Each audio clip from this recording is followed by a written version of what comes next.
When we think about, well, am I allowed to watch Louis C.K.? Am I allowed to watch Roman Polanski film? Am I allowed to read Heidegger? The question really is just, somebody give me permission.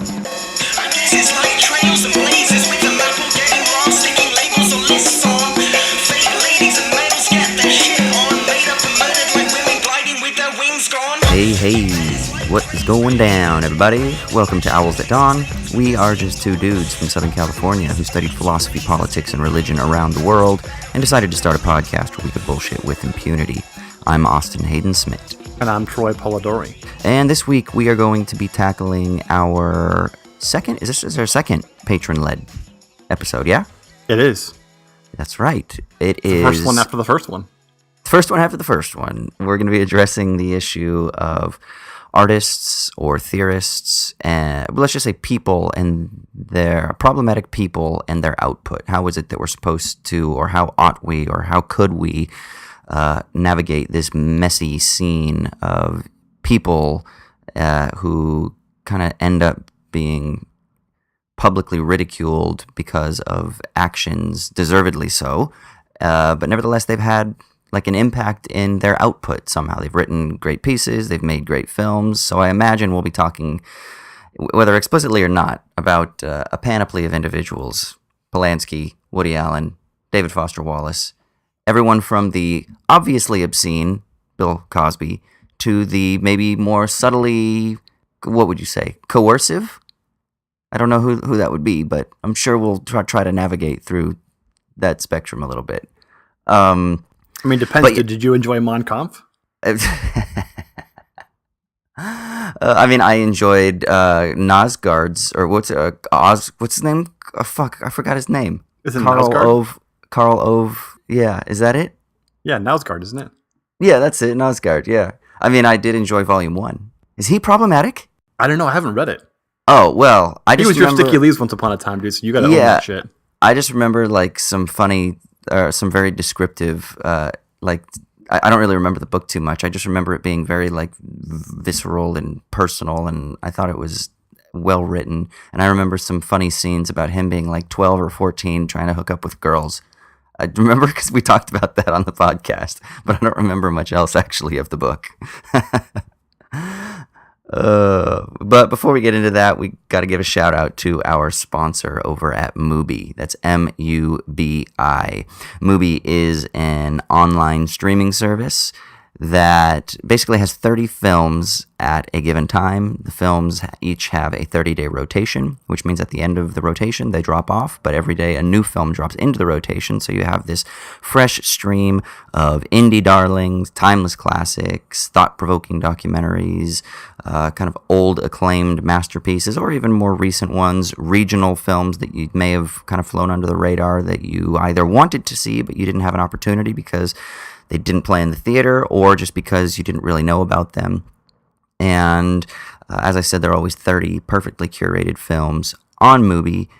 And Troy is going to talk to you about a particular film that is in his library, the American Library. But I'm going to first mention what they've got going on in the regional library where I am in Australia, because they do have different libraries. So go to Mubi.com and you can see which 30 films are currently playing in yours.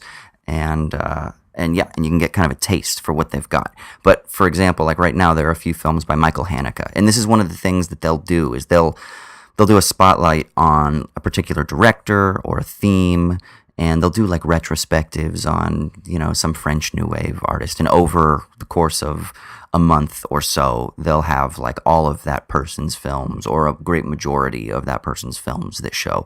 And so right now they're doing Michael Haneke on mine. And Funny Games, the original Funny Games is on my feed right now. Do you like Funny Games, don't you, Troy? Yeah, I mean, I don't know how much you can like that film, but I don't know if you like any of his films. Yeah, but it's certainly you endure them. On me, yeah. You can't forget watching that film the first time. At least if you don't know what you are expecting coming in, just, you know, some foreign film or whatever. Have you seen many of his films? I'm trying to remember, what else has he done? White Ribbon, Amour. Didn't he do a film called Cash? Yes. Yeah, I've seen that one. Did you see White Ribbon? No, I haven't seen White Ribbon or more, but I know of I them. feel like you would really like White Ribbon. Why is that? It has some like interesting religious themes to it. And it's based on like this community. God, I don't remember everything about it, but it had something to do with like these people wearing this white ribbon on their arm. It's like this little sash, and it symbolizes something. But I remember it being. I'm closing my eyes here, putting on my thinking face.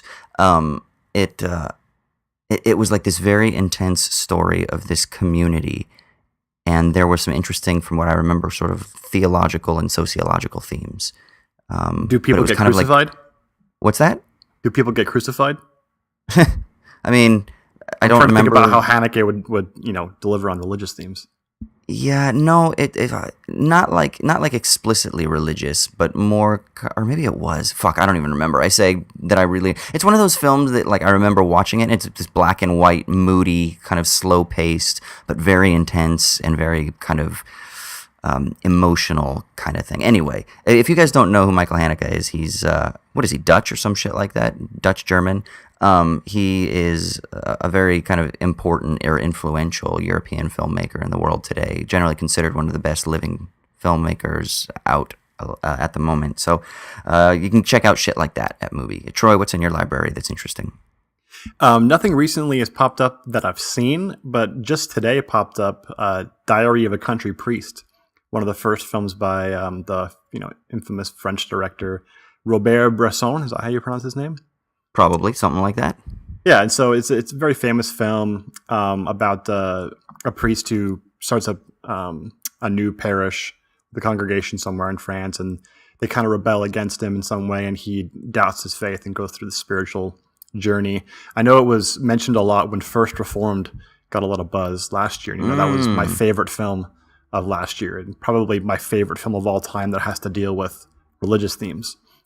And so certainly I've always had this movie Diary of a Country Priest on my list and just have never gotten around to watching it. So I will definitely make use of the Mubi account very soon to watch that. Ew, that sounds cool. You know, it's weird, man. I noticed that I just finished the second season of The Punisher, and I've noticed that it seems as though there's been a lot of use in the last decade or so of religious bad guys as being these guys that are committed to like the law, like the religious law, and that they have a code, and that it's always like this bad guy who has some sort of past and he needs redemption, and his path of redemption was through the church, but yet he like still murders people, but that's because there's a law, there's an eye for an eye sort of code that they have to live by. I don't know. That doesn't have anything to do with Diary of a Country Priest, I don't think. But it just made me think of like religion portrayed in media, and it seems like there's been a large turn towards that in film lately. Have you noticed that? Yeah, I mean, I can certainly see what you're saying with Punisher, even though I haven't watched it. I did hear that there wasn't the main antagonist supposed to be like an alt-right guy? They were he's really like a trying to former capture the SJW moment. Yeah, he's like a former neo-Nazi dude. He's got the tattoos that he has burned off, but he spends the rest of his life atoning for his sins. But nevertheless, and they didn't get Henry Rollins to play that role. What a wasted opportunity. Right. Actually, this dude's pretty good, though.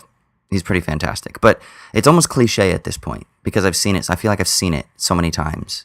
The guy that he's I don't know, it's hard to explain, but somehow it's like the religious dude, and there's those scenes, there's always the scene of him like in the church or reading the Bible or like whipping himself like the Opus Dei guy or something like that, right? Yeah, do you think it's like straight up new atheist type view of religion? I was thinking that when I was watching it. Yeah, which is why I really appreciated First Reformed, because it wasn't that. And I would imagine that this film is a little bit more nuanced, yeah? Yeah, I mean, I would assume so, for sure. Cool. Like, what's the famous Ingmar Bergman film where the father has to deal with the like brutal rape of his daughter and he starts to question God? Oh shit, I don't know. Film, but that's one of my all-time favorite. Oh, is it? Films with a religious theme in it, yeah, for sure. Oh, interesting. I don't know it. It sounds very interesting. Cool. Well, yeah, so go check out Mubi.com/owlsatdawn so you can have these kinds of fun conversations about good films rather than having to see the next prepackaged, I don't know, whatever, insert name and title and then sequel number 7, Fast Furious 7, Avengers 14, or whatever it is. These, although I imagine someday on Mubi they'll have some sort of cool, like The Dark Knight will be on Mubi at some point, because they'll do like quality films and whatever they do. But go to Mubi.com/owls@dawn and you get a free 30-day trial. That's Mubi, Mubi.com/owls@dawn. All right, and we've mentioned before that if you give us a 5-star rating and review on iTunes and you ask a question in your review, as long as it's a question that's appropriate for us to talk about on the air, Yes. personal but not too personal is fine. And as long as we can answer it in a couple of minutes, we'll bullshit about it a little bit, toss it around, the pigskin. We got a review this week from Tor Hammer, and he says in the name that's not a nickname. That's pretty badass. Mm-hmm. And in his or their review, Tor asks, this is probably more of a question for you, Austin, since I think it's in reference to you talking about Proust a lot lately. Oh, damn it. Putting you on the spot here. Yeah. Tor asks, have you read anything from the late Moishe Postone? Is that how you pronounce his name? Moishe? Yeah, I've never known how to actually say his name. And Tor asks, if so, what are your thoughts on his idea of Marx as a critic of the labor theory of value and his work more in general? I'm thinking in part of your discussions of time in earlier episodes. I'm assuming that's in reference to In Search of Lost Time, right? Yeah, so this is actually one of the guys that I've not read. Yeah, he has a book. It's called like Time, Labor, and Social Domination, I believe. It's one of the ones that's on my short reading list. I have my long-term reading list, and then I have my short-term reading list, but I have not delved into it yet. But I'm really curious because he does sort of reinterpret Marx's critique of political economy, and I think it'll be important for me to kind of work through his like internal critique of the labor theory of value. But to be completely honest, that is a little bit outside the scope of what my current research is. It's just going to be one of those things where I'm curious. There's also, there are some people that think the labor theory of value is like unnecessary for like Marxist social analysis.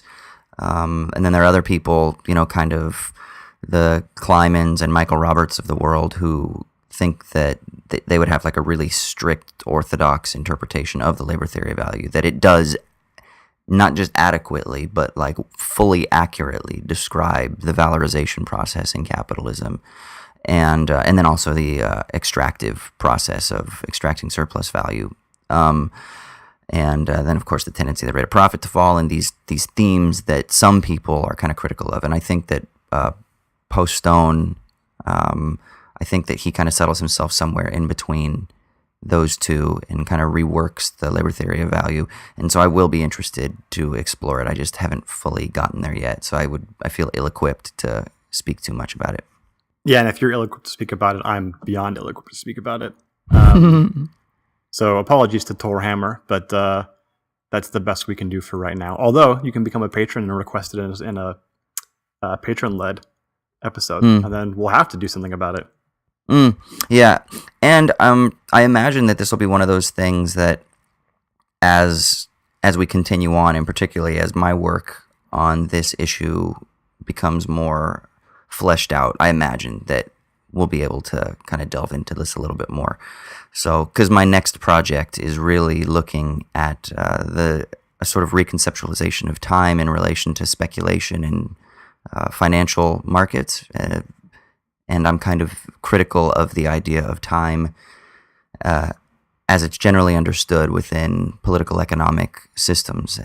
It seems to presume some sort of linear notion of time, and then particularly speculative or speculation is presumed to have some sort of gamble on the future. And I'm sort of looking at Deleuze's 3 syntheses of time, and I'm suggesting, and I'm actually going to probably talk about McTaggart a little bit. Again, Troy, you don't even realize how much you're influencing my research by suggesting some of these topics on the podcast. But I'm going to kind of have a sort of critical look at the notion of temporality itself and say, well, what if we conceive of time in a different way? How does that affect how it is that we understand some fundamental concepts within political economy or within economic concepts per se. And so that's why Postone is on my short list. I'll probably get to him in the next couple months here. So hit me up on Twitter, Tor, and maybe I'll be able to have a better answer for you in the summer or winter, depending on if you're in the northern hemisphere. June, July, middle of the year. I'm guessing Tor Hammer is in the northern part of the world somewhere. Yeah, it sounds northern hemisphere. Well, cool. And speaking of Patreon, if you go to patreon.com/owlsatdawn, you can get access to bonus episodes. There are a couple new ones from this year, and then Troy and I are going to be releasing a new one actually talking about Oscars, Madness, the Academy Award films. We'll be talking about Roma and probably Stars Born, Bohemian Rhapsody, Green Book, and some of the films that have been nominated. Who knows where the conversation will go, but if you're interested in getting access to those bonus episodes, go to patreon.com/owlsatdawn, as well as access to the monthly newsletter. We just released a new one, so all of you who are patrons already, make sure you check your inbox and spam boxes and make sure that you're not getting that deflected so that you can check out some article recommendations, sticky leaves, bonus content, etc., as well as being able to be involved in patron-led polls like the one that we are going to get into in about 5 minutes here. Yep. Yeah. But of course, first, we got to start off our podcast with a bang. The big bang. The shitty minute. This is where one of us gets to rant and rave about something that's pissing us off from the week. So, Troy, your turn, brother. What up? Bro, I'm going to rant. I'm going to really rant on this one because it's something near and dear to my heart and something that I've talked about plenty of times before on the podcast. And you know full well that this drives me up the wall and it's one of my innermost passions. But it's been in the news this week, and so I feel like I have to talk about it. For all those out there who love to just absorb the content, or the rage content of Owls at Dawn, why does everybody in America hate fucking trains? Yes. Can you answer me that? Why do they hate trains? Trains are beautiful. Trains are great. Trains are infinitely better than cars, and they're also superior to planes, unless you're going across the Atlantic or, from California to New York or something. And yet, every other country in the world that has, a modicum of industrialization has much better train systems than the U.S. And there's not really any rational, logical reason for this. This has been in the news recently because California scuttled their long, controversial bullet train from Los Angeles to San Francisco. I guess it was going to go from San Diego to San Francisco, I think. And Jerry Brown, who was the governor out here for many years, it was his kind of pet passion project. And it just never really got off the ground. And then as soon as Gavin Newsom became the governor, which happened this year, he, as expected, basically scuttled the whole thing. And probably rightly so, because the whole thing was mismanaged from the beginning for a number of reasons. Most frustrating of which, you expect corruption in American politics. Like, you just know that when the government does a thing, it's going to be massively corrupt. So you kind of expect that, and you kind of just like, well, yeah, there's going to be cost overruns. Everyone knows that, blah, blah, blah. The French and I think it was France and Japan. I think it was France and Japan, who have vastly better railroad systems than we have in the U.S., passenger rail, offered to just do the job for us. And they were basically just going to follow the I-5 freeway, which if you're not from California, is just a freeway that travels from San Diego all the way up through California. And they were just going to have the train system follow that so they could kind of get away from all the issues with eminent domain over land and, knocking down stuff and harsh terrain, stuff like that. But rather than do that, rather than get help from people who actually know what the fuck they're doing, California decided, no, not only are we going to refuse any help because everything has to be American jobs only, or done by Americans only, America first, bullshit. But also, we're not even going to follow the obvious plan of following the I-5 freeway. We're going to make this thing snake around the entire Central Valley and hit like Palmdale and Merced and all the other places, because we want to make sure every single representative in Congress gets like something in their quiver that they can bring back to their constituents and say, I got the bullet train to go through our city. And that way they could actually get enough people to support it and get it through. Which of course didn't happen, and would have been a disaster because it would have made the whole thing super slow and inefficient, and cost so much more than it needed to, as far as all the land grabs that would have to happen. And the whole thing's just so frustrating that we can't have this obvious good. Austin, you know, but listeners may not know, I take the train pretty much every day, every weekday. How is it? Is it convenient? I fell in love with it. I've always hated cars, and so my antipathy for automobiles has been a long-standing thing. But I really came to love trains over the last year and a half, 2 years or so, since I've been taking them regularly. And even in the shitty system in Los Angeles, it's still, for mental health reasons, so nice to be able to get on a train and do work while you're traveling somewhere. Yeah. Not have to sit uncomfortably in a car, not have to fight traffic, not have to mentally pay attention and be alert at every moment. So just for individual reasons, it's better, let alone all the ecological reasons why trains are so much better than cars, and everything else, and cost even, not having to pay as much for gas or whatnot. So it's just better on every single front. And it's very frustrating that Americans have to hate trains and not want good things that almost everybody else has access to. You know, the techno-optimist is going to say, what about driverless cars? How is that going to help anything? Well, because then you still get that relaxation where somebody else is in control, and so you get to just sit back and you get to do the work. So on that aspect, they're going to be like, but that solves the problem. And then because technology is going to prevent, you're not going to have the environmental. I mean, maybe they'll go, oh, but the cars are green because they're going to be fully electric. So it's fully electric. Everyone's going to be driving a Tesla or some shit like that. It's going to be totally driverless, so you'll be able to do your work and whatnot, but you'll still have your own privacy, and you're going to kind of be able to be locked away. And I think that's the issue, right? Is Americans love their individuality and the status symbol that comes along with having your own private thing that you can say is your achievement and identify yourself with. I think my counter to that is, one, as far as I know, electricity has to be produced by something, and most electricity is produced through is not green. Not the sun. So, yeah, so you still have that ecological problem. You also have the issue of a lot of the hatred of trains is in competition not with cars but with planes. So the idea of going from LA to San Francisco or New York to Chicago or something and taking a plane also just sucks balls, dude. Like going in America, especially, if they go through massive security, you have to drive all the way to the airport and fight traffic, wherever that is. Plus the plane, plus finding your way out of the next airport. Trains, kind of skip all that. And are so much easier to manage and not such a huge hurdle for people. I can imagine that has its own benefits. And yeah, I mean, I'm super introverted, dude. You know that I like privacy as much as any person on this planet. Yeah. But still, I mean, yeah, you're like around people on trains, but it's so much more comfortable. If you're in a car, you're gonna have to fight over, starting and stopping a lot. It's gonna be shaky. I know that for I can't read in cars, even if I'm not driving. Obviously, if I'm not driving. You get sick? Yeah, I get car sick immediately, within 10 seconds. It's that quick. But trains are fine. They're steady enough that I've never had a problem with it. So, at least for a lot of people that are similar to me, you won't be able to work in cars in that same way. Yeah, so I love public transportation, man. I don't understand the beef. Like all the rejoinders from people that want to talk about cars. I'm kind of like, those arguments they just don't do it for me, man.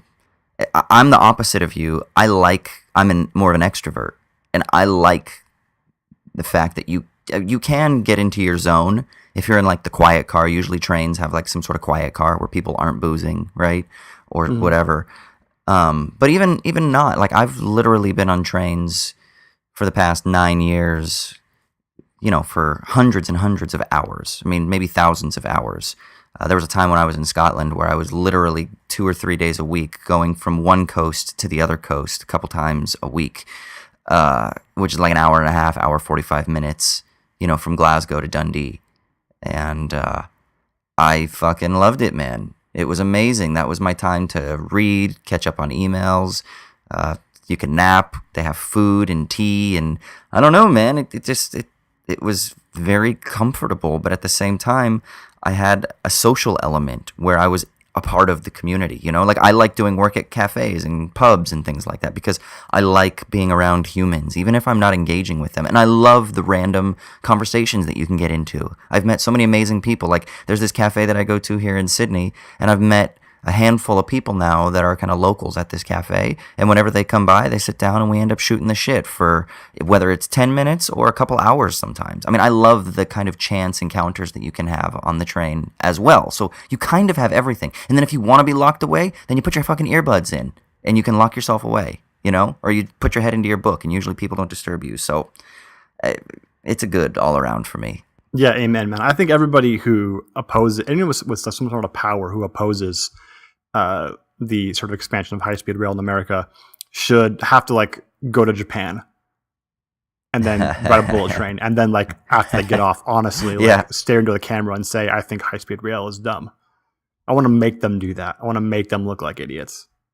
Yeah, it's like motherfuckers that haven't eaten sushi and they're like, "Ew, sushi's gross," and I'm like, "Bro, just because it's raw fish doesn't mean it's gross. Give that shit a try. It's delicious. Just try it, man." That's how they are. They're like, "Ew, trains are terrible." Just try it, man. Taste and see, as the Lord would say. And those things look badass too. Just Google like Japanese bullet trains. Those things look like they're out of a movie. Yeah, that's true. Are those the ones that are magnetized? I'm not sure if those ones are. I think some of them are. I think that's the one in China, right? Where it operates by the like crazy fucking high-powered magnets, and that's how it accelerates and then decelerates. I think isn't it like a Shanghai to Beijing is like similar to the distance between New York and Chicago, and you can get from one to the other in an hour and 40 minutes or something like that. Dude, that's so amazing. That kind of freaks me out, though. See, that's the thing, because I just don't understand the technology. I think I imagine that there's some resistance, like there would have been to commercial flights when it first came out, right? Like there's like a marveling at the technology, but two, I think there's probably a little bit of apprehension because we just don't understand the technology. It's like this Hyperloop thing, right? I'm like, do I really want to be a goddamn mole underground? Like, it kind of freaks me out. You know, I've seen too many action films where people get stuck underground and then, I don't know, Bruce Willis has to save you or something like that. Like that shit kind of, I don't know. I think that there might be a little bit of reticence because of that, because we just don't quite get the technology. It's because everyone saw Snowpiercer and now thinks if you go on a high-speed train, it's going to like make you eat bugs. That's right. And it's because it's a communist plot, because it's about class struggle, so they don't want it.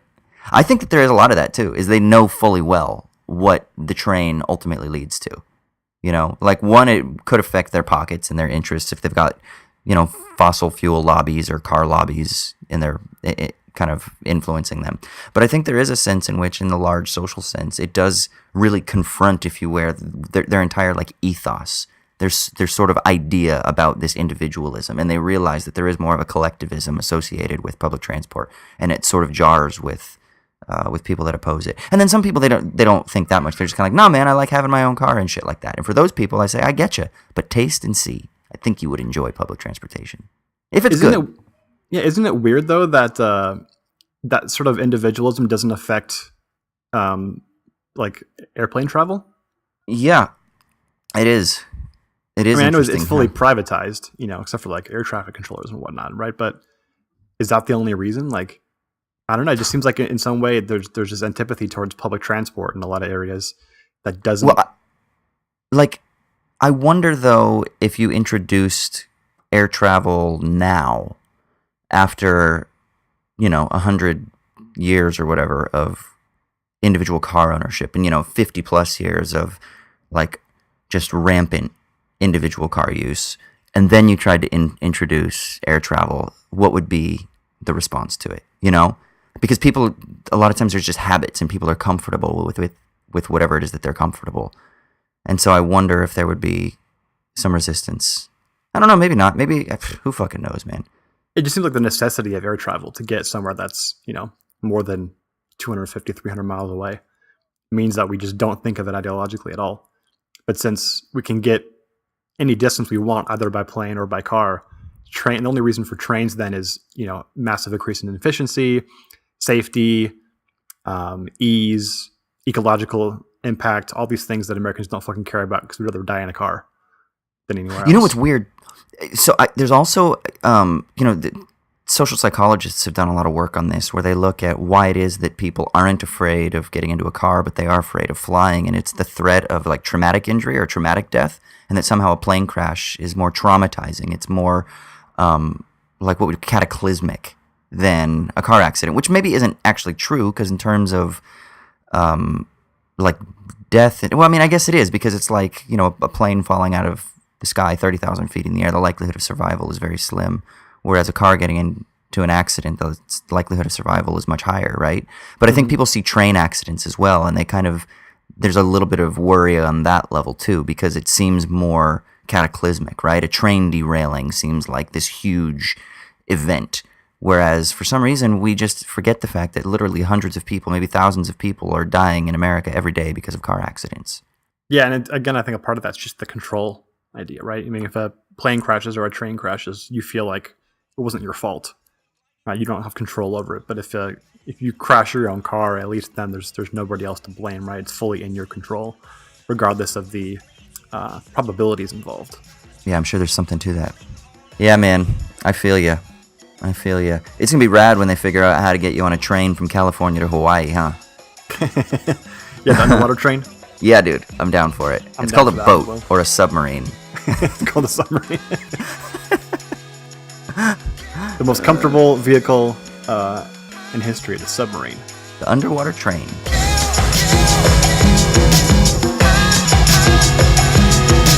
All right, so we're going to start now the main segment of the show. And today we're talking about the patron-chosen topic, which Austin was mentioning earlier in the episode, which is going to be on problematic artists and thinkers, the ethics of sort of being or consuming content created by problematic artists and thinkers, and how to sort of fit that into your own mind, your own form of thinking. And we're thinking about whether we want to read a text or some sort of opinion piece on how to deal with these things. And there wasn't really anything that really captured the topic. And I think part of that, you can tell me if you agree, Austin, is just how vague this idea is.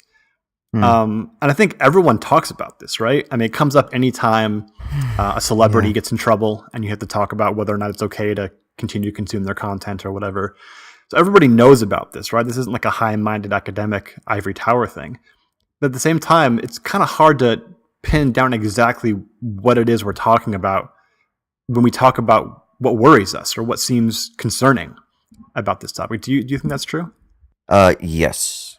I think I've been very dissatisfied with a lot of the public discourse surrounding this issue, precisely because this word problematic has come to take on a sort of assumed meaning. Well, first of all, the thing, and I tweeted about this a while ago, and I think like Doug Lane from Zero Books responded to it and was kind of like, here. And I said, I refuse to concede the word problematic to the culture wars. And it's because the word problematic shouldn't mean exclusively the way that it kind of is articulated when people are like, oh, he's problematic, I'm problematic, that's problematic. The word it's like literal usage is a very important, I think, analytical term for trying to, like, Deleuzians oftentimes use it to talk about problematizing. And problematizing has nothing to do with some sort of like moral or ethical indictment against an individual. It has to do with this idea of complicating a term, taking a term and pressing its contradictions, unpacking it, seeing the tensions that are embedded within the sort of conceptual framework of a particular object of analysis, right? And so that's the first thing I want to say, is I think that we shouldn't just completely use the word the way that it's used. But then what that means to me is, okay, so then what does this word actually mean? Like, it doesn't mean it's like literal etymological or like philosophical definition or use. It means something else. So I don't even really know what it really means. Like, I kind of know what it means, but then at the same time, I think there's some ambiguity there. Yeah, I think when we're getting at this issue specifically, it absolutely, to me, is an ethical and moral concern. Yes. Right? Because I think the reason the question comes up is because people wonder, well, what do I do about this? What ought I to do given this circumstance that exists in the world, whether presently or in the past, that I have nothing to do with, right? It's not about me at all.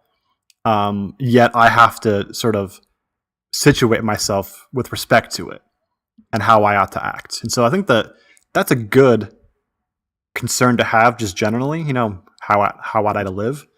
Right. But I think you can really go off the rails if you're not really sure how to think about that specific kind of question, right? Having some sort of understanding of what a moral framework is and what it means to ask the ought questions.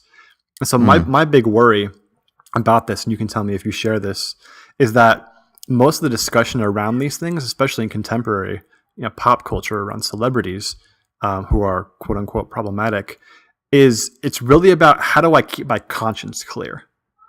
Or if that's too individualistic, how do I keep my reputation clear in the social sphere? And just thinking of that as being like the sort of social view of right?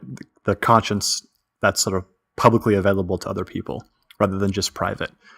And so when we think about, well, am I allowed to watch Louis C.K., Louis, right? Am I allowed to watch Roman Polanski films? Am I allowed to read Heidegger or whatever, right? The question really is just somebody give me permission. Or if nobody can, I guess I'll just give up. Right? It's like asking the ether out there for somebody to give me a rationalization to excuse doing this thing. And that seems to me like the exact wrong way to address moral questions, right? Since that's just feeding into the rationalization process and the sort of tendency to give into our base inclinations without sort of submitting them to critical inquiry at all. Do you see it similarly? I didn't formulate it maybe explicitly in my mind that way, but now that you say it, it does make a lot of sense. So what you're saying is that the term is kind of used as a metric almost for how someone is able to structure their consumption of media or literature or something like that, and that it's a rationalization tool. Yeah, it strikes me that way for sure. And you can look at this anytime, like when the Black Notebooks came out. That's what they're called, right? The Heidegger notebooks that came out a few years ago. Yeah, something like that. The Black Notebooks, yeah. Yeah, the discussion was, everyone knew that Heidegger was part of the Nazi Party, and but I think the general kind of consensus, even among academics who had studied Heidegger, was that, at least in America, yeah, he was a Nazi, but it was more about weakness of character than it was anything integral to his philosophy. And I think didn't Heidegger himself help some Jewish academics get out of Germany? I can't remember exactly what the details were, but it seemed like there was more. Maybe, but he also fucked over Husserl, so Yeah, he definitely fucked over Husserl. But you're allowed to do that to people you know. It's okay. Yeah, and I think the Black Notebooks came out, and I haven't read them, but I know that the scuttlebutt around them was that it seems like that narrative may have been at least somewhat false or overly generous, in that maybe Heidegger's affiliation with the Nazi Party was more integral to his thoughts than was previously conceived. But yeah, it was strange to me though, because there were some people, the response was like, "Yeah, we already knew this, guys. Like, did you really need some sort of explicit National Socialist literature to tell you that the guy was quote unquote a problematic figure? Like, what?" And then other people, it almost was like, "Oh, well, I guess we might have to rethink how it is that we work." It's like you already knew. You were just in denial before, right? Or maybe you, I don't know. There was like this strange. People were acting like it was the fucking. They found some key that unlocked this mystery. It's like, no, it wasn't. It wasn't like the revelation of Bill Cosby. Very different, right? Like, Bill Cosby was America's dad, and the revelations that he was drugging and raping women. Now, some people knew about this. Like Hannibal Buress was the guy that I think blew the lid off the top, right? At a comedy show. Wasn't it Hannibal Buress that made some statement about him, and then the video went viral, and then they kind of like thrust it into the popular sphere? I didn't know about it. I'm sure that. Yeah, it was. He was at like he was doing some stand-up routine, and he mentioned it, and then it was like the next week, all of a sudden, it kind of turned into a thing. I mean, I don't. I've heard some people say that that's the timeline of events. That was like the trigger, the causal factor. Who knew comedians could do a social good? Right. But that's different, because we get a figure who goes from being this lovable person who's in our living room, who clean humor, and he's a sweater wearing, Jello pudding pop selling, kind of figure, and the fact that he was a black man in America that had achieved a certain level of respect and success. Not just success, but like moral respect, right? And then all of a sudden it turns out that he's a monster. Like, that's very different. Is that worse to you than someone who doesn't sort of have a reputation as being a moral saint? From like median grace? Worse in what? Like, worse in the kind of immediate, like, traumatic effect of finding out? Yeah, start with that. It definitely is, right? Yeah, definitely. It's like when you find out that your partner's cheating on you. It's just a total betrayal of trust. You know? You're like, what? You are this person that I trusted. You are this figure that has meant so much to me, and you've completely betrayed that and taken that away. Except at a social level, and at a level that affects far more people than just, an interpersonal relationship. It's kind of got a similar analogous type of traumatic impact, I think. Yeah? Yeah, that's a good point, I think, because when I was thinking about this issue in the past couple of days, something that really came to mind for me was that the effect that these sort of falls from grace happen, whether it's artists or celebrities or philosophers or whomever, it's their connection to you that constitutes what the effect will be in terms of how you think about them, how you respond to them, how you think about how you ought to respond to them, all those kinds of things. So, for instance, the famous Baroque, I think it's Baroque, Italian painter Caravaggio. Yeah. Yeah, he was famous he was a murderer, I think. And so you can go to take an art class in college or whatever, and you'll see some Caravaggio to show you this Baroque style and stuff, right?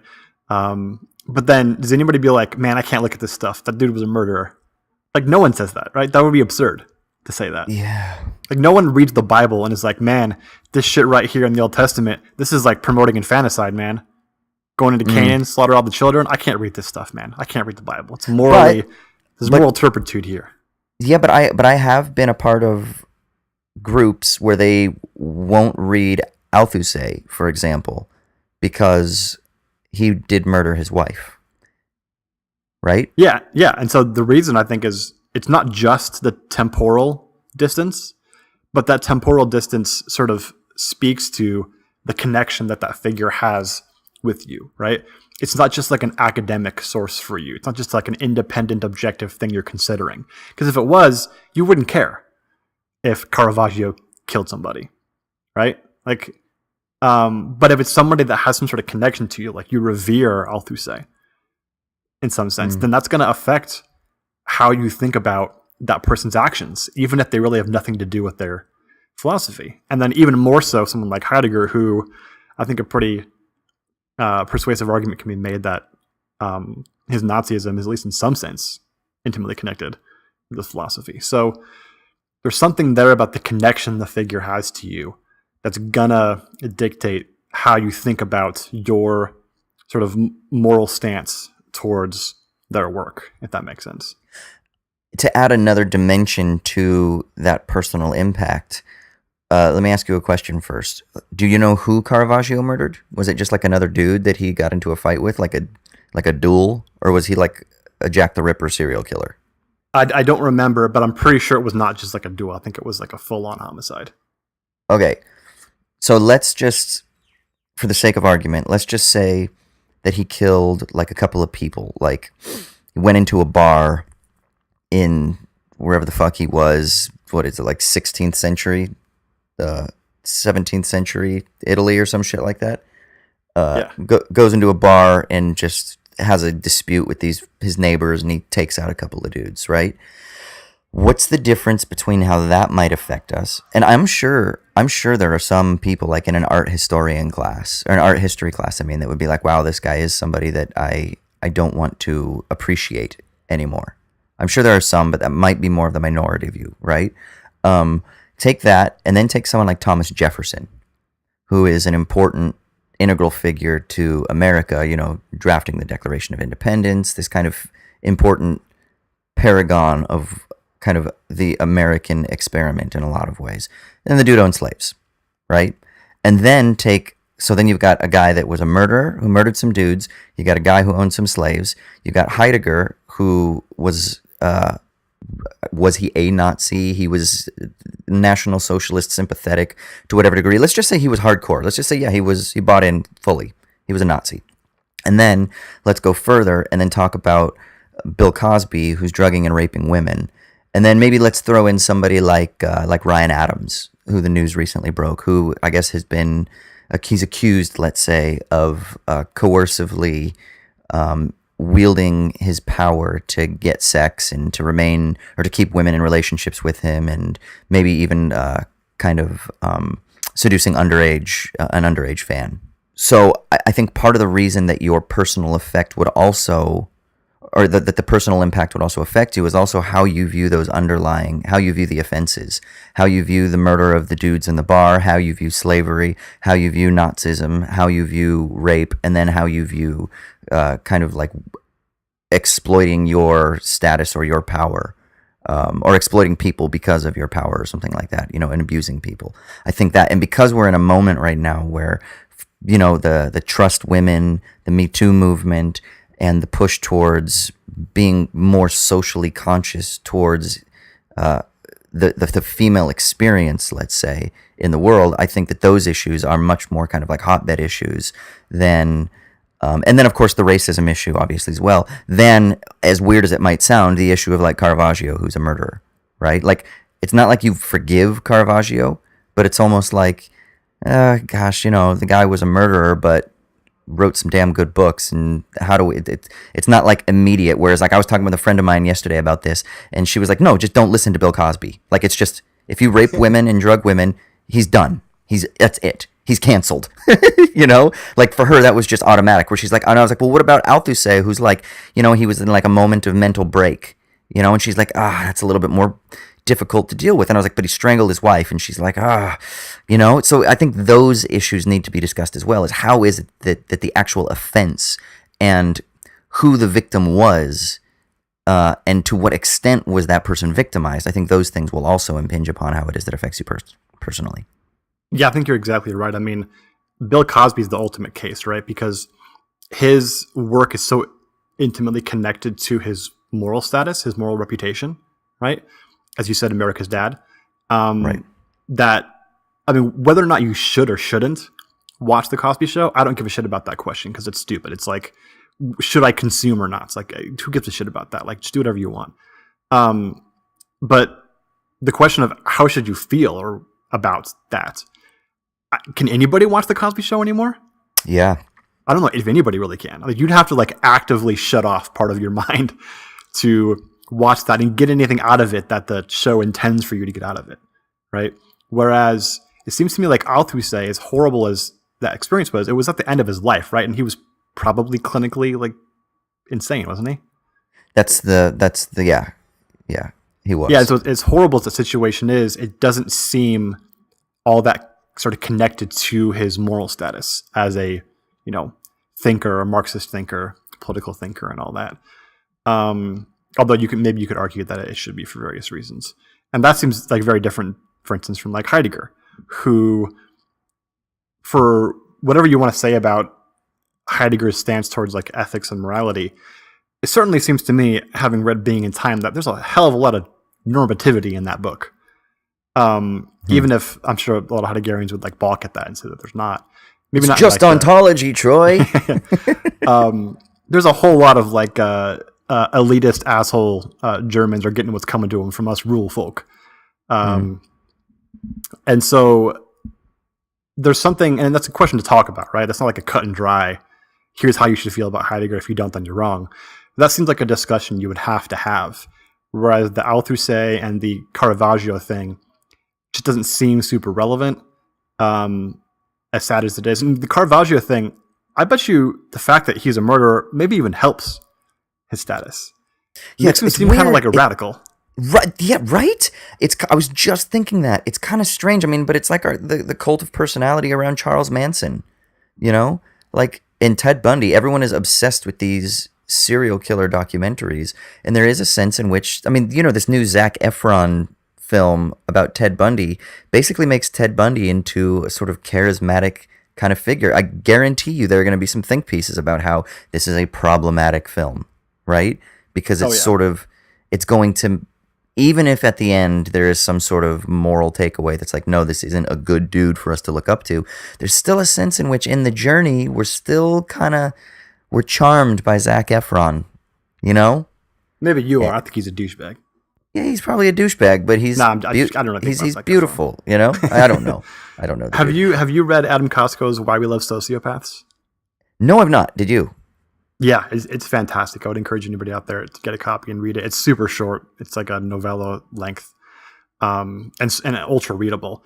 And he talks about mostly TV figures like Don Draper and Walter White from Breaking Bad and others, and talks about why the sociopath is such a paragon figure of this 21st century in media, and how they're always looked on as if they're kind of like more free than we are. And I think that the response to Ted Bundy and others is probably pretty similar, right? Because they're sociopaths, they're sort of subtracted themselves from the moral community. 100%. And they don't have all these things weighing on them that we have, all these duties and obligations that weigh on them and create anxiety and worry and stuff like that. So they're like free individuals. And we wish we could be like that. It just sucks that we just can't, right? And that's just, for me, it's just so incredibly wrong in every possible way. Psychopaths generally have like a 70 IQ on average. Like, they're usually extremely, extremely dumb. Naturally, like they don't understand. The problem isn't that they've subtracted themselves from the moral community. They just don't understand like normative and objective claims like that. They just don't compute to them. I mean, we have studies that show that 2 and 3-year-olds often can distinguish between sort of normative claims that are sort of objective and universal and claims that are conventional. Like, there was a study done, I was reading a little while ago, about how 2 and 3-year-olds can usually make this distinction in school. And how they studied this was asking students whether or not it's right or wrong to pull someone's hair. And then they'd say, they'd say, it's wrong. They'd say, well, what if you were in a school in Japan, you didn't have the same teachers? Would it still be wrong? And they would say, well, yeah, of course. It doesn't matter where you are. It's just wrong to do that. Why? Well, because it hurts the person, right? And then they ask questions that are more conventional, about conventional norms. Things like, I can't remember what the exact example was, but like taking too many toys. Like, if there was a rule in the preschool that you're only allowed to have 2 toys at once, so kids aren't like hogging a bunch of them. Well, what if you had 5 toys? Would it be wrong? Well, yeah, it would be. What if you were in school in Japan? Would it be wrong? Well, they got to ask the teacher, would be the response, right? So like, they can already make this distinction between the more objective and the conventional. And psychopaths are just the people who just don't understand that difference. They're not really free. In fact, they're like missing out on a huge part of being a human being. Yeah, that is interesting. I wonder. Yeah, and so then, how do you think that that bears on this issue? Like, that would we call a psychopath, quote unquote, problematic? Because it seems to me that problematic today doesn't really even apply to somebody who is like a serial killer, right? And that's what's interesting. Like, we look at someone like Caravaggio, and yeah, there might be a couple think pieces that have been written on it or something. And yeah, there might be a couple think pieces on Ted Bundy, the Ted Bundy film. But I think the slant of the think pieces will be more about he killed women. And that's because the cultural moment, it isn't just about being a psychopath and violating social norms or social laws or doing things that we would consider to be socially unethical, but it's also about like kind of what is the issue at the moment that is framing how it is that we consider violations of the law. And right now, racism and sexism are so kind of in the forefront of the social tongue that somebody like Ryan Adams is going to be written about more so than somebody who goes on a killing spree and kills a bunch of dudes, right? Like, they'll both get news coverage, they'll both be condemned, but the Ryan Adams one is just more of a, it's in the forefront of our minds, and that seems to be important. Yeah, I mean, kind I of- think yeah. I think the idea of, how to deal with people who are psychopaths is one thing, right? But I was getting more at the how it weighs on us, the sort of obligatory condition we find ourselves in, about we have to do something about this. We have to treat it in some way appropriate to it as an object of disdain or whatever it is, right? And that feels like this weight on us, and it's so complicated, and we don't know what to do about it, right? It means giving up some things that we find pleasurable, and that's, why would I do that for no benefit other than to be the good person or do the right thing? Like, that's so, who gives a shit about that, right? And that, it just contributes to this whole, like, the moral community is just a blight that we happen to live with. It's a disease that's, if only we could get out of it, we'd be better off. And I think in some sense that speaks to something that's very wrong with the way we think about moral issues, right? Where it's all about, what do I need to do so that I don't get in trouble or get looked down upon, or my conscience is clear. And if you think about it in that way, like Nietzsche's bad conscience sort of way, then of course it's going to be nothing but like suffering and anxiety, right? That makes perfect sense. And so we have to, I think, reformulate how we think about these questions. Otherwise, it's just going to continue to be a bunch of negative thinking that is just a choice between bad options. Yeah. I was thinking about this. So I was thinking about this yesterday, and I'm not exactly sure how to fully articulate it, but I feel like part of this issue really boils down to a type of logic that is based on like punitive or retributive justice, and that there's this framework of thinking that is judging, or that is sort of framing this entire discussion in the public sphere, that we could characterize as being a sort of like quantitative logic. And what I mean by that is this. Okay, so why do we say that somebody like Ryan Adams, for example, is problematic, right? It's because there was an asymmetry in the power relation. That's the typical response, right? And he was coercively using his power to get something that he wanted, to use another person's body for his own selfish pleasures, something along those lines. And in the process, caused this person distress in a variety of domains. So the issue then is that there was an unequal exchange, right?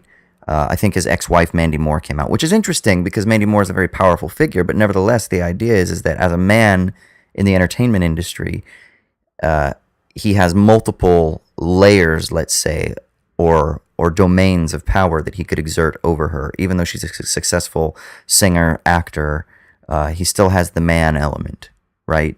And so there's still an asymmetry there. So even if she was more successful as a pop star than him, or as an actor, and made maybe more money, I don't know if that's true, but maybe even if, it doesn't matter, there's still a sense in which he was able to wield power because there's still an asymmetry within the social sphere that allowed him, or that gave him opportunity, and he took advantage of that opportunity where he could oppress her, exploit her, abuse her, whatever, right?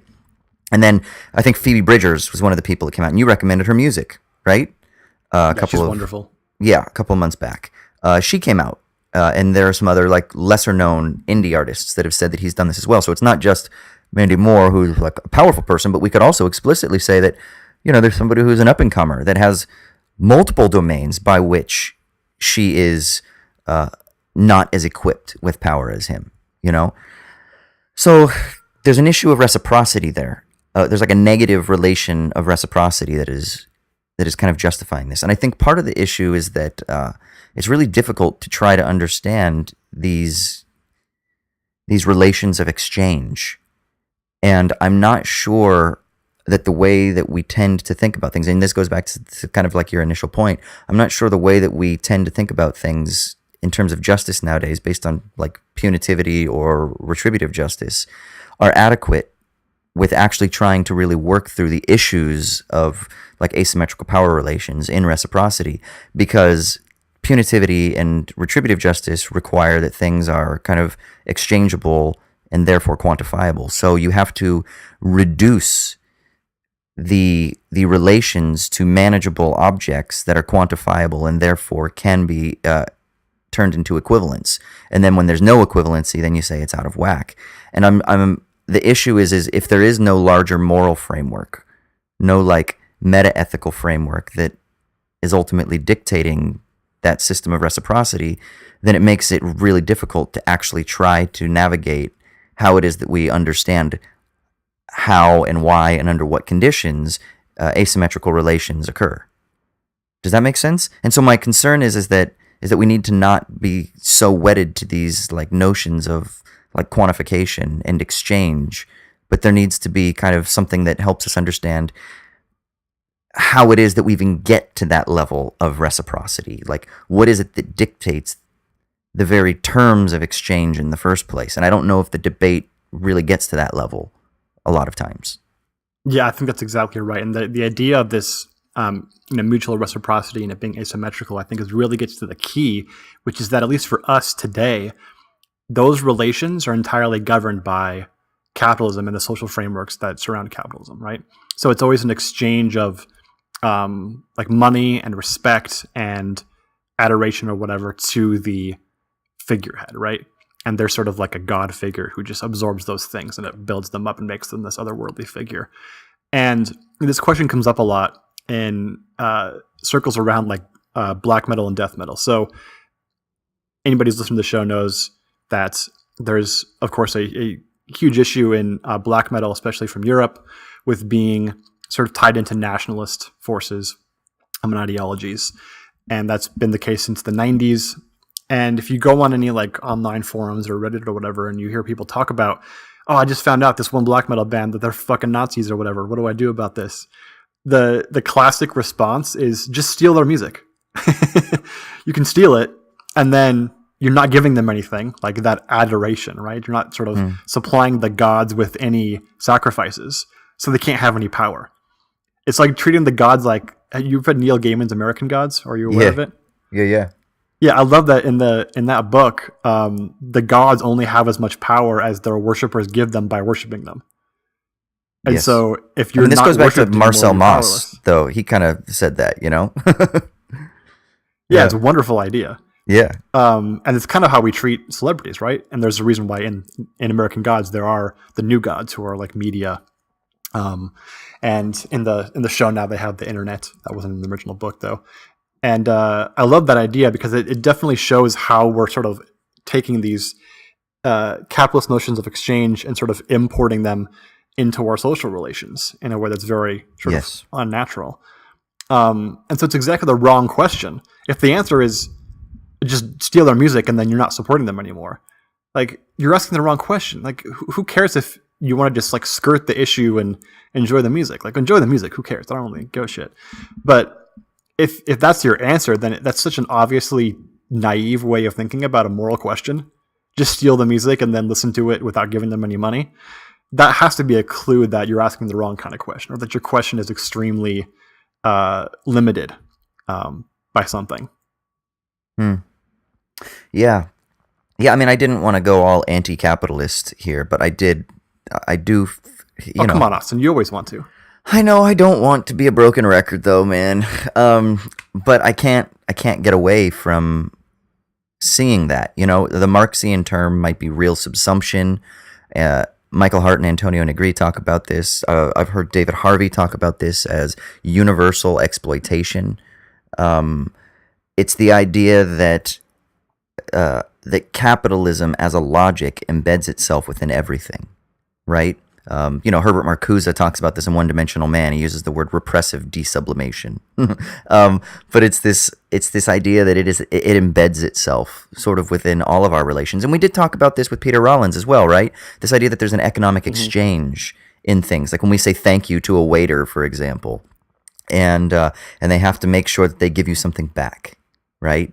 There's this need to have some sort of exchange at the level of symbolic capital, or at the level of cultural capital, or cultural value, or sign value, and I think that's actually really important to consider when trying to think through, like, why is it that we that somebody like Aziz Ansari, for example, is called out for a sexual encounter that he has or a relationship that he has. What is really going on there?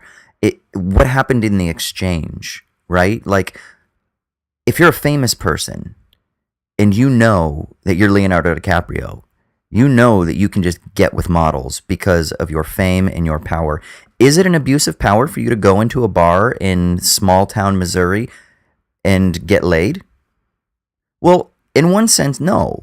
Like, obviously, if you walk in and somebody finds you attractive, that's fine. So then at what point does it become quote-unquote problematic? At what point does it become an issue? At what point do we start to think of it as being creepy or a violation or exploitative or abusive?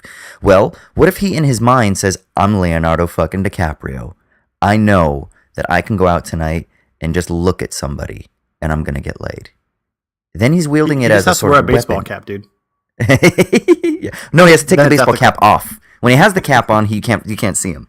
But yeah, so like at what point does it become an issue, right? Does it become an issue when he wields it as a weapon because he's conscious and aware of that he has this power? And that the girls are just helpless because they're going to throw themselves at him or something like that? But then that takes away their agency, right? So at what point...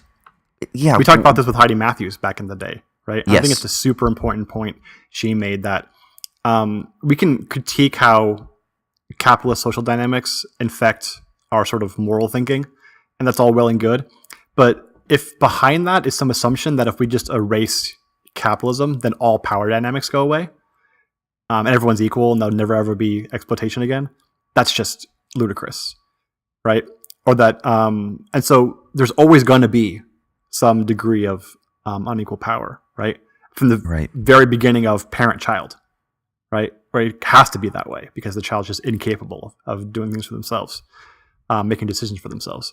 So we have to think about how to deal with those imbalances ethically, not get rid of the imbalance and then the ethical question goes away, as if the ethical question was in some sense just like epiphenomenal to the relations of power between people. It's not. Right, that's part of it, but it's much deeper than that. And we can't just think about it in terms of how do we do exchange correctly. In terms of capitalist exchange, we have to think about, well, how do we act ethically in a community together in general, and then see how that applies and whether or not the way capitalist social dynamics have affected us in some ways, taken us away from what we think how we generally should act.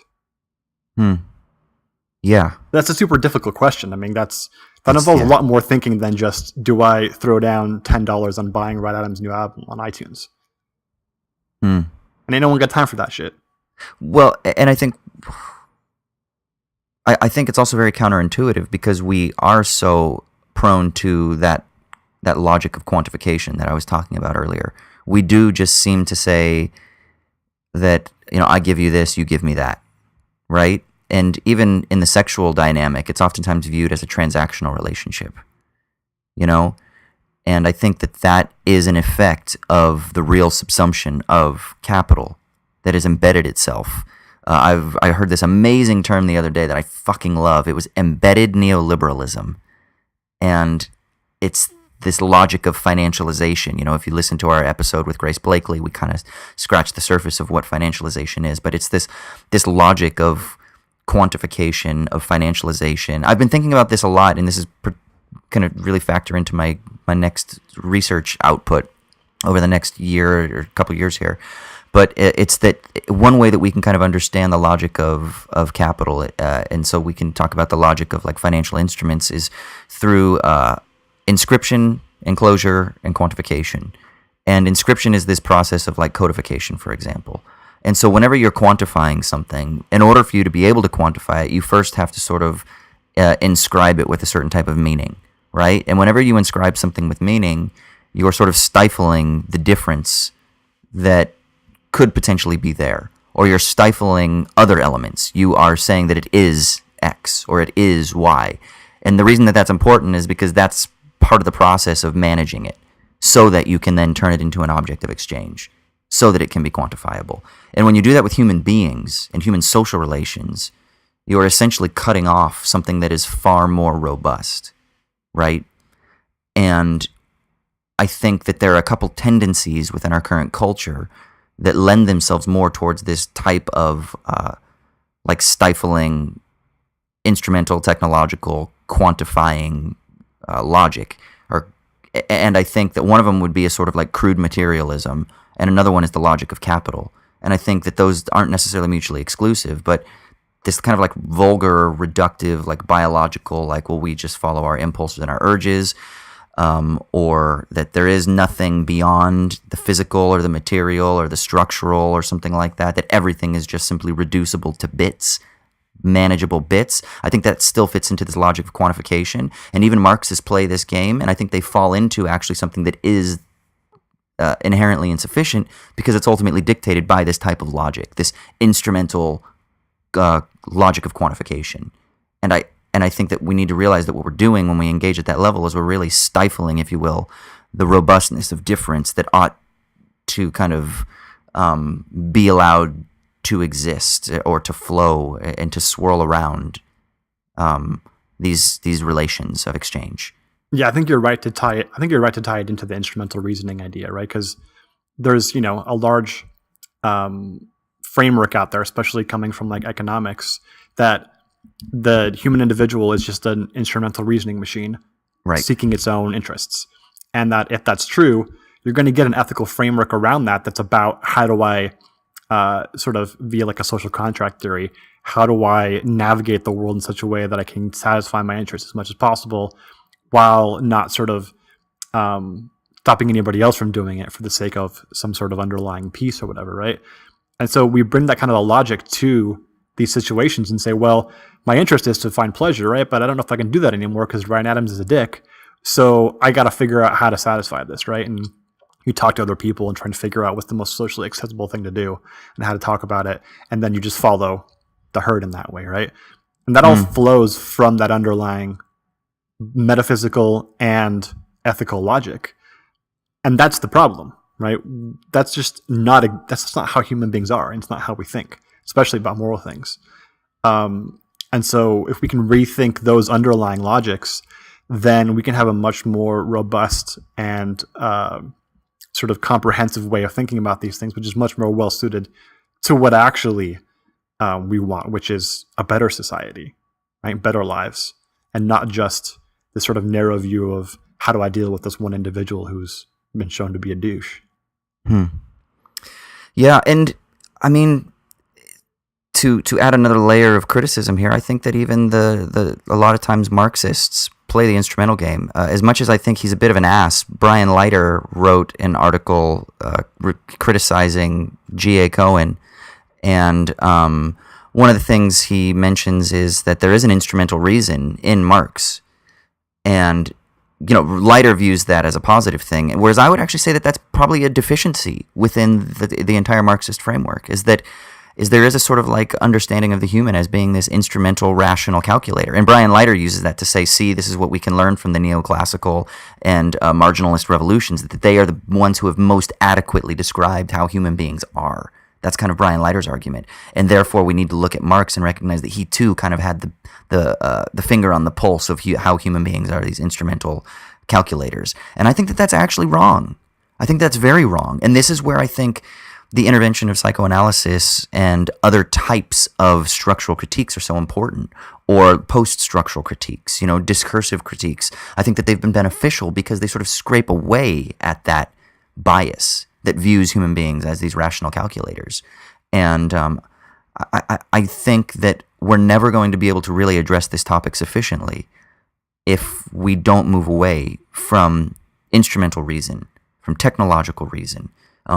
It's so funny. I listen to people all the time that like throw around the word like technocrat and technology as criticisms for people who are like obviously kind of shills for capitalism, right? Like the Davos people. Oh, they can only come up with technocratic solutions, and these are just kind of like there's just like this technology. But I don't think that people really understand that a lot of Marxist critique kind of seems to have technocratic and technological, not that I'm kind of trying to conflate the two, but technocratic and technological kinds of solutions, or let's say technocratic solutions because it's based on a technological logic. And I think it kind of derives a lot from a strange kind of positivism that they're trying to sneak in the back door. and there's this instrumental rationality with understanding who the human is. And I think we need to kind of embrace this weird world of mystery and the unconscious and the idea of mystification and the fact that we don't always do what we think we want and things like that, you know? Yeah, I mean, I think that's exactly right. And I think maybe we can end with this, if I can be so aggrandizing as to wrap it up here. Kant kind of famously says that the idea that human beings are or that instrumental reasoning is exhaustive of human reason. That idea is wrong for many reasons, but mostly because it doesn't actually give you any reason to act. It actually stops you from thinking about how to act. And so having a more expansive understanding of what human reason is can then, hopefully, if we can sort of enact it correctly and think about it correctly, give you principles on which to act, which the instrumental reasoning idea or means-end reasoning doesn't give you. It doesn't in any way help you think about how to act. It simply tells you how, or describes how human beings do act, or attempts to at least. And so whatever kind of meta-ethical framework we want to talk about, the idea, I think, of thinking about how to act is most fundamental to that. I mean, is there a prescription that you think that we can bookend this discussion with? So we can be critical and say that there are some limitations in the public discourse surrounding this topic, but do you think there's something that we could prescribe moving forward and say, well, maybe here's a better way that we can employ human faculties, that we can think of rationality in order to help us navigate this difficult cultural issue? Yeah, here's my answer. Ryan Adams, no, because his music sucks. Heidegger, no, because his philosophy sucks. Caravaggio, yes, because his paintings are cool. Yeah. Fascist black metal, yes, as long as it's good. Okay, what else? Keep going. What else? David Foster Wallace, no, because you just can't do that. David Foster Wallace, yes. Why though? Because his writing is really fucking good. I mean, is it? Yeah, I mean, I'm obviously being ironic here, but I don't think that the answer. I think we've already kind of talked about this and said it at least implicitly. The answer isn't going to be like yes or no. You're allowed to do this or you're not allowed to do this, right? Right. It's got to be the spur towards thinking, at the very least. What exactly the answers are in individual cases, that's just not a super interesting question to me.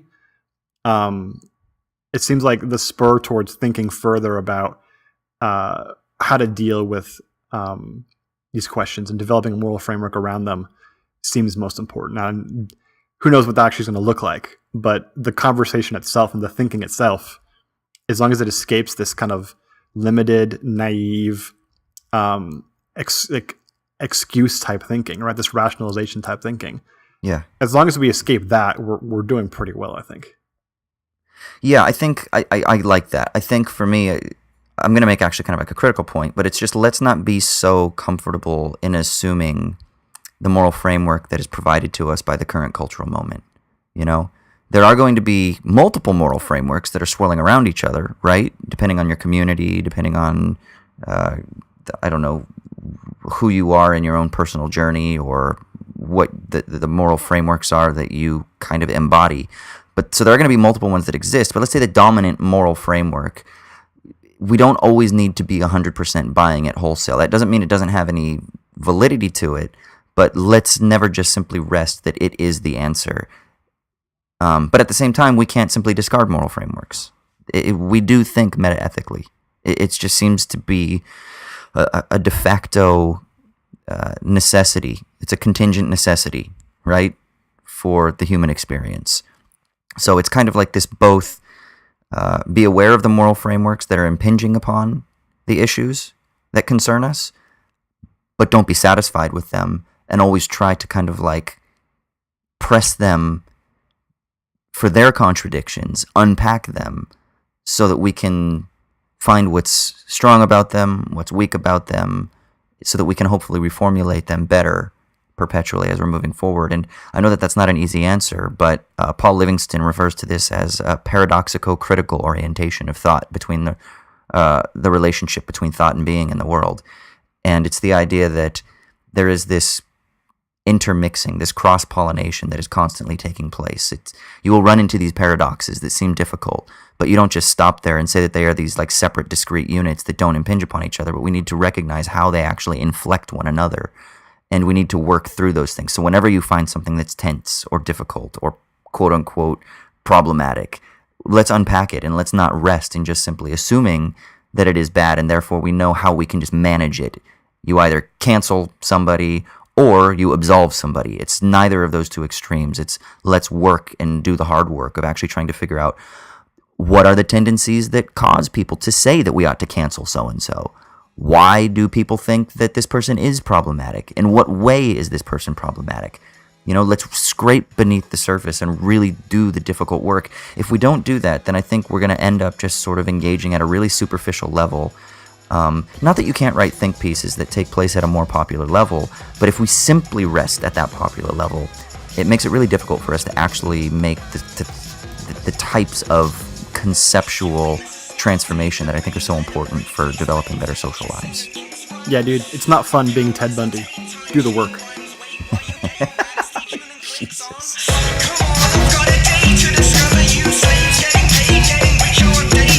All right, so for our final segment, this is the Sticky Leaves. This is the part of the show where one of us talks about whatever it is that's bringing us meaning in a potentially meaningless universe.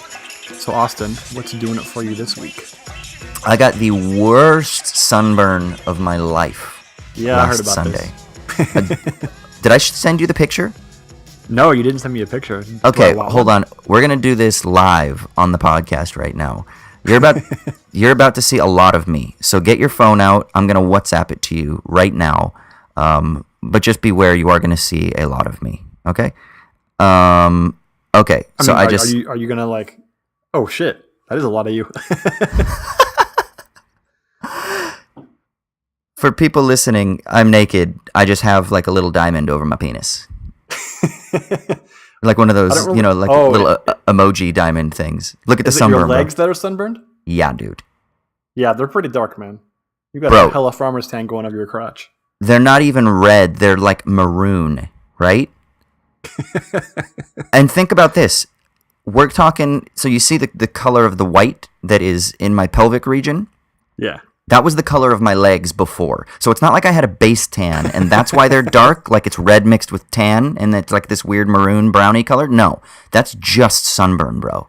So, and my torso got a little bit, you can see it's a little pink, but my friggin' legs, dude, got destroyed. It was so bad that I basically stayed home. I mean, I had like a little bit of heat stroke. I got fever, got queasy. But my legs were so bad that my legs started swelling below my knee. Like my ankles were all swollen, and like my calves were also like, I'm talking like you couldn't see any definition in my legs. It was just like a solid lump, like a tree, It was fucking awful. Thankfully, I have a doctor friend, and I was talking with her, and she gave me some solutions. So this is my sticky leaves this week, because this is really the only thing that was bringing me joy this week, and it was how to alleviate a sunburn. If you have a really bad sunburn like I had, this is what she recommended. Take a towel, get it wet, and stick it in the freezer for a little bit, and then you wrap it around your limb, or you put it on your back, or you wrap it around your belly, and it'll reduce the swelling. Bro, it was amazing. It was like a miracle. It was the only thing that took it down, and it fixed it. I did it like 4 times one night, where I got the towel wet, stuck it in the freezer for an hour, and then came back and wrapped it around my leg and did it again. And I was pretty much up all night because I couldn't even sleep. Like I couldn't straighten my legs. Nothing, dude. It was fucking awful. And then of course aloe vera, which is just like a miracle from the gods. And then this is another element. So I've recently in the past, I've talked about how dudes can use manuka honey on their face as a mask, and it's fantastic. Women know this sort of thing, but men, they're resistant because of like masculine bullshitting culture. It's like you can't take care of your skin, motherfuckers. Do you want your face to look leathery and shit like that? People will appreciate you if you take care of your skin. Gay guys understand this. Straight dudes, get your shit together and take care of yourself. Okay? Here's another one for you. Real quick, dude. I know. I'm sorry for being angry. I'm supposed to be uplifting. Hey guys, I got some edifying words for you. But jojoba oil. Jojoba oil is amazing. Now, I don't use it on my face because it is comedogenic, and so it can clog pores. So if you have skin that can break out, it can be it can kind of lead to breakouts. But for sunburns on my legs, it was amazing. It was absolutely amazing, and it was the combination of a little aloe vera, which soothed it, and then when I put the jojoba oil on there, it made it so that the skin wasn't so tough and tight, and it really loosened it up. So it really did help. So I don't know and then of course the other thing is, guys, just please wear sunscreen. I mean, I should know better. You know, skin cancer runs in my family. My dad had malignant melanoma. I recently had surgery on my shoulder to take out an area that was cancerous. I should know better. You know, I go to the skin doctor periodically to get moles removed and things like that on my body. I mean, I'm a fucking idiot. I should not have been, especially in Sydney, where everyone has told me this. The UV is more intense here because of the hole in the ozone layer. I don't know if this is bro science or if this is real, but everybody has said it, so it must be a fact. But the sun is more intense here. And I'm from Southern California, dude. I grew up at the beach. I'm used to being in the sun, but this was gnarly. So just wear sunscreen, please. Skin cancer is real. I've had not like friends my age, but family friends who have died from skin cancer. It's fucking real, man. The sun is intense. It's no joke. Wear sunscreen. If you do get sunburned, the frozen towel, aloe vera, jojoba oil. Dudes, take care of your skin. Ladies, if you are like a dude and you have neglected your skin, come on. You can do it too. But yeah, that's my sticky leaves, man. Take care of your skin. And I do like when Owls at Dawn becomes Austin's infomercial for like better skincare and whatnot. I got more, dude. I got more. I've been using argan oil on my face, and it's really nice because it's a dry I use that oil. stuff for shampoo. Do you? Not by itself, but as as a main ingredient. Oh yeah. You like the Moroccan, the argan Moroccan, whatever. Is that what it is? Yeah, it's because I'm allergic to sodium lauryl sulfate, and that's what's in most shampoos and toothpastes, and so argan oil is like the main alternative, I think. Honestly, dude, so I just use straight argan oil on my face, and you know I cut my hair like pretty much with a zero now, and I just use it on my head too, because it keeps my head nice and smooth and my skin all fresh. Yeah, that nice shiny head like Vin Diesel. Well, no, that's the thing is, so it's a dry oil, so it actually dries, and so it doesn't give you like jojoba oil would do that because it's not. Okay. So, like, when I put it on my legs were all shiny and shit. I went out yesterday and I had shorts on and I had the jojoba oil and I was like, oh my God, my legs are fucking glowing. You know, they're reflecting the sun. They're red and they're reflecting. Giving other people skin cancer. Yeah, dude, it was bad. It was blinding people as they're driving by. But no, the argan oil is great because it's a dry oil, so it doesn't give you that wet look on your skin, but it actually keeps it moist, so you can use it as a day lotion as well. You just put a little blob in your hand and rub it in your skin. It's great. There you go. The more you know, everyone. That's right. But yeah, please, sunscreen, guys. Please, you got to do that. That's more than anything in the entire world. That's my sticky leaves. So, and apparently, so like when they detected my cancer, the skin cancer, it was when I was in Ireland, and I was talking, and weirdly enough, my doctor was Australian at the time, but he was telling me how common it is in Ireland for people to be getting skin cancer. So this isn't just a beach warm weather issue. This is, in the UK, Ireland, probably in Scandinavian countries where you wouldn't expect, Canada, where you wouldn't expect, because it's a little colder and it's a little cloudier and it rains a little bit more. But nevertheless, man, those UV rays, they fucking come out. So just, survive, my friends, and don't put yourself into pain. A little sunscreen every day. It'll do wonders. And it'll make it so that your skin doesn't get all wrinkly and shit like that. And so you'll have that youthful look that everybody wants, because everybody wants to live forever. I just listened to a Kesha song the other day. Everybody wants to live forever and be young and shit like that, right? I was in the gym, and that's what she's singing about. So if that's your thing, be forever young and whatnot. Rod Stewart, whoever the pop artist is. Speaking of a leathery face. Totally. But nevertheless, man, that's part of his charm, All right, so that's it for today.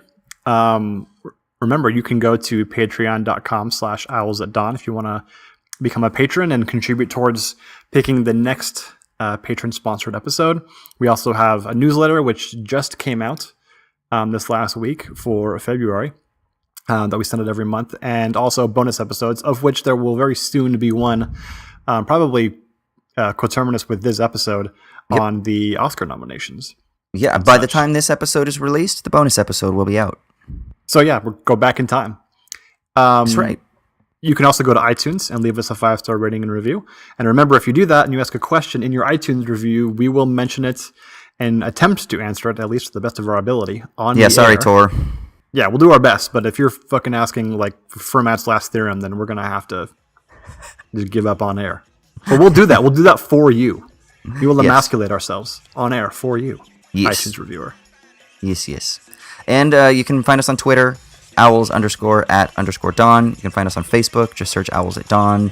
We have an Instagram. I'm just gonna be trying as much as possible to do not like the posts in Instagram, but more like the stories to let people know about episodes, guests, and when things are released. And then you can email us if you want as well, owlsatdawnpodcast@gmail.com. I think that's pretty much it, right, dude? Just one more thing, dude. What's going on? Das Vidania, Amerikanski.